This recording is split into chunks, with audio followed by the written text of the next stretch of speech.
CPM സ്ഥാനാർത്ഥികളെ തീരുമാനിച്ചു കഴിഞ്ഞു. പ്രഖ്യാപനമായില്ലെങ്കിലും സ്ഥാനാർത്ഥികൾ കളത്തിലിറങ്ങിക്കഴിഞ്ഞു. കഴിഞ്ഞ തവണത്തെ കനലൊരു തരി എംപിയിൽ നിന്ന് സീറ്റുകൾ വർദ്ധിപ്പിക്കണം. കേരളത്തിൽ നിന്നും തമിഴ്നാട്ടിൽ നിന്നും കൂടിപ്പോയാൽ ബീഹാറിൽ നിന്നും മാത്രമേ സീറ്റ് കിട്ടാൻ വഴിയുള്ളൂ. അതിനാൽ പരമാവധി സീറ്റ് നേടുക എന്ന ലക്ഷ്യവുമായി കരുത്തന്മാരെയാണ് രംഗത്തിറക്കിയിരിക്കുന്നത്. PB അംഗവും കേന്ദ്ര കമ്മിറ്റി അംഗങ്ങളും മന്ത്രിയും ജില്ലാ സെക്രട്ടറിമാരും വരെയുണ്ട് പട്ടികയിൽ. CPMന് ഇത് ജീവൻ മരണ പോരാട്ടം. അമരക്കാരനായ MV ഗോവിന്ദനോട് സ്ട്രെയിറ്റ് ആയി ഒരു ചോദ്യം: എത്ര സീറ്റ് കിട്ടും? 20 സീറ്റും ജയിക്കുക എന്നുള്ളതാണ്. അതങ്ങോട്ട് 8 ആയിട്ട് മടക്കി മടിക്കുത്തിന് താഴെ വെച്ചോണം കേട്ടോ.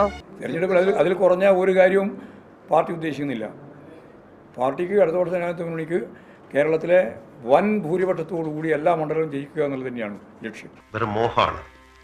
മോഹിക്കുന്നതൊക്കെ നടക്കണമെന്നുണ്ടോ? പൊന്നാനിയിൽ മുൻ ലീഗ് നേതാവിനെ സ്ഥാനാർത്ഥിയാക്കിയത് സമസ്തയുടെ കൂടെ പിന്തുണ ഉറപ്പിച്ചാണ് എന്ന് കേട്ടു. പുതിയ സഖ്യങ്ങളൊക്കെ ഉണ്ടോ?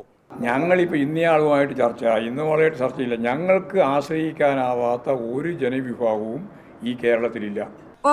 5 വർഷം കൂടുമ്പോഴല്ലേ ഞങ്ങളെപ്പോലുള്ള പുഴുക്കൾക്ക് വിലയുണ്ടാകത്തുള്ളൂ. അന്നേരം ആലോചിക്കാം. LDF തെരഞ്ഞെടുപ്പിന് സജ്ജമായി. ഇനി സ്വിച്ചിട്ടാൽ മതിയോ? മണ്ഡലം കൺവെൻഷനുകൾ തുടങ്ങാറായോ? കൺവെൻഷനിലും ഇലക്ഷൻ പ്രഖ്യാപിച്ചാലേ പറ്റുള്ളൂ. ഇലക്ഷൻ പ്രഖ്യാപിച്ചാൽ അന്ന് തുടങ്ങും. എല്ലാം റെഡിയാണ്. LDF സജ്ജമാണ് ബൂത്ത് തലം വരെ. കഴിഞ്ഞ തവണത്തെ പോലെ രാഹുൽ ഗാന്ധിയുടെ വരവ് LDFനെ ബാധിക്കുമോ? കഴിഞ്ഞ പ്രാവശ്യം ഈ ഇന്ത്യൻ പ്രധാനമന്ത്രി സ്ഥാനത്തേക്ക് വരാൻ ഇടയിലുള്ള ഒരു സ്ഥാനാർത്ഥി ഇതാ വരുന്നു എന്നാണല്ലോ പറഞ്ഞത്. ഇന്ന് ഏതെങ്കിലും മനുഷ്യൻ വിശ്വസിക്കുമോ? അങ്ങനെ ഒന്ന് പറഞ്ഞാൽ ഇന്ത്യയിൽ രാഹുൽ ഗാന്ധി ഇതാ ഇന്ത്യൻ പ്രധാനമന്ത്രിയാവാൻ പോവാണെന്ന് പറഞ്ഞിട്ട് പ്രചരണം നടത്തിയ ഒരു മനുഷ്യൻ കേരളത്തിൽ വിശ്വസിക്കുമോ? കോൺഗ്രസ് എവിടെയാണുള്ളത്? നിങ്ങൾ മനസ്സിലാക്കണം. കോൺഗ്രസ് എവിടെയാ? ഹിന്ദി മേഖലയിൽ കോൺഗ്രസ് ഇല്ല. ആകെ ഒരു സംസ്ഥാനം എന്ന് പറയുന്നത് ഹിമാചൽ പ്രദേശാണ്. അവിടെ 4 സീറ്റാണല്ലേ ആകെ. ആ 4 സീറ്റ് കോൺഗ്രസ് ജയിക്കുകയും ചെയ്യില്ല. പിന്നെ എവിടെയാണ് കോൺഗ്രസ്? അങ്ങനെയൊക്കെ പറയാമോ? CPMും ഇന്ത്യ മുന്നണിയിലില്ലേ? അതിലെ വലിയേട്ടൻ പാർട്ടി അല്ലേ കോൺഗ്രസ്? ഇന്ത്യ മുന്നണി എന്ന് പറയുന്നത് എന്താ? അത് കോൺഗ്രസ് പ്രബലമായതുകൊണ്ടല്ല. ഓരോ സംസ്ഥാനത്തിലെ സാഹചര്യങ്ങൾക്കനുസരിച്ച് BJPയെ തോൽപ്പിക്കുന്നതിന് ഓരോ മണ്ഡലം എടുക്കണം.